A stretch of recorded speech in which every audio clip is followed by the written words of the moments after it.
It's been nearly 3 years since the case of Arzu Raja has started. It's 1st November 2022 and K. John of VOC is visiting the house of Arzu Raja.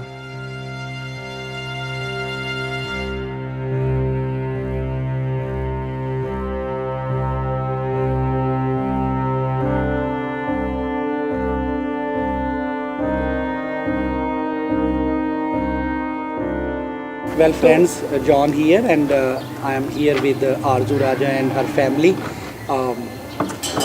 Arzu's dad, brother Raja, Arzu's mom, sister Rita and Arzu's oldest sister Mahvish is there in the back, and then Arzu's second oldest sister Sonia, and then Arzu Raja herself.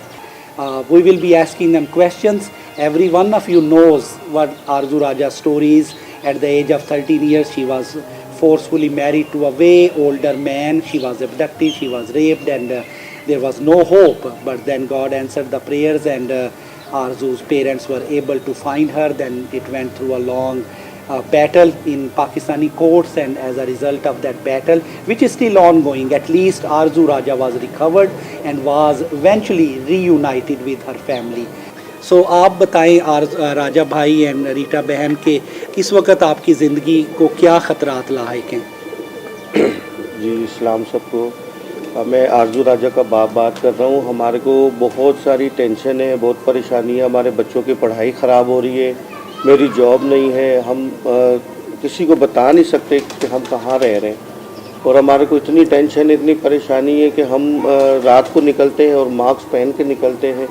और हमारे घर के आप हालात देख सकते हैं कि हमारे पास खाने के लिए भी कुछ नहीं है। और बाजी गजाला का हम थैंक यू अदा करते हैं कि वो उनके पास जैसे कोई गुंजाइश होती है तो वो हमारी हेल्प करती हैं, सपोर्ट करती हैं। और बस हम चर्च भी नहीं जा सकते, हम जो है कोई जॉब नहीं कर सकते। मैं शहबाज हूँ, आरजू राजा का भाई। तो मेरे को इनकी हिफाजत के लिए घर पे रहना पड़ता है। मेरी 17 साल उम्र है, मेरी पढ़ाई करने की उम्र है और मैं इनको घर पे संभाल रहा हूँ। ना मैं बाहर काम कर सकता हूँ ना कुछ। प्लीज़ हम लोग की जानों को खतरा है, हमारे लिए मदद करो, हम लोग को यहाँ से बाहर निकालो प्लीज़। जी आरजू, आपके भाई ने बताया कि वो आप लोगों की वजह से पढ़ भी नहीं सकता, क्या वजह है? वजह ये है कि मतलब मेरी वजह से, मतलब मैं ही नहीं डरती, सिर्फ मेरी वजह से मेरे पूरे ख़ानदान वाले डरते हैं कि हम बाहर नहीं निकल सकते, हम कहीं जा नहीं सकते, हम पे मुश्किल है। और कोई एसिड फेंक देगा, जैसे महविश ने कहा कि कोई एसिड फेंक देगा, तो हाँ यही है कि खतरा है, हमें डर लगता है हमें कि कोई अगर हम कोई नुकसान कर देगा या मेरे मम्मा पापा को या हमें ही कुछ ना कर दे, तो यहाँ पे हमें बहुत खतरा है। और मैं बहुत परेशान रहती हूँ कि मैं स्कूल नहीं जा पाती, मैं पढ़ नहीं सकती, तो मैं पढ़ना चाहती हूँ, मेरी मदद करें ताकि मैं पढ़ सकूँ, कुछ बन सकूँ। मेरी बच्चियों के लिए मैं बहुत परेशान हूँ, मैं अपने पूरी फैमिली के लिए परेशान हूँ, क्योंकि मैं उन लोगों से बहुत डरती हूँ, बहुत परेशान रहती हूँ। मेरे बच्चों की हिफाजत के लिए मुझे कुछ ना कुछ, मैं हर वक्त यही कि दुआएं करती रहती हूँ, खुदावन कोई रहमत का फरिश्ता नाजिर कर दे, मेरे बच्चों की हिफाजत करे, मेरी बच्चियों की हिफाजत करे। मैं अपनी बच्चियों की यहाँ से लेके जाना चाहती हूँ, कहीं कोई सेफ जगह पे रखना चाहती हूँ। मेरी बच्चियों की प्लीज़ हिफाजत करना चाहती हूँ, मेरी मदद करें। मेरी बच्चियों के लिए मैं बहुत परेशान रहती हूँ। मैं अपने हस्बैंड के लिए, अपने बेटे के लिए ख़ास तौर पे बहुत परेशान रहती हूँ। मैं कहती हूँ खुदावन हमारी मदद कर। हम लोग यहाँ रह रहे हैं, ये छुप के रह रहे हैं ताकि हमें कोई देख ना ले। हम लोग बाहर भी जाते हैं रात के टाइम तो मुंह पे मास्क लगा के जाते हैं, क्योंकि हम लोग को ये होता है कि मेरे बच्चे की, मेरे शोहर की, मेरी बेटियों की जान हिफाजत में रहे।